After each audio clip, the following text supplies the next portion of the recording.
Πάλι με τον αυτή. Η σέντρα ο Κάμπορα.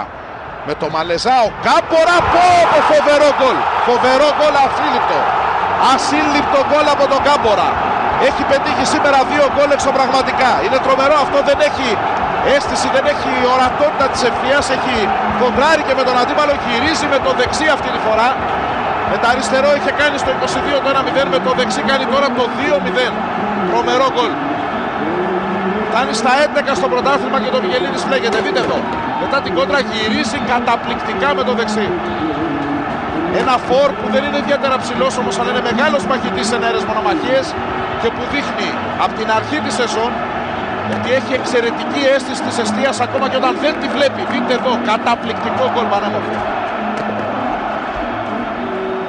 Το δεύτερο γκολ καλύτερο και από το πρώτο, σε εκτέλεση από τον δεινό αυτό σκόρερ, το Χαβιέ Κάμπορα, που φτάνει τα 11.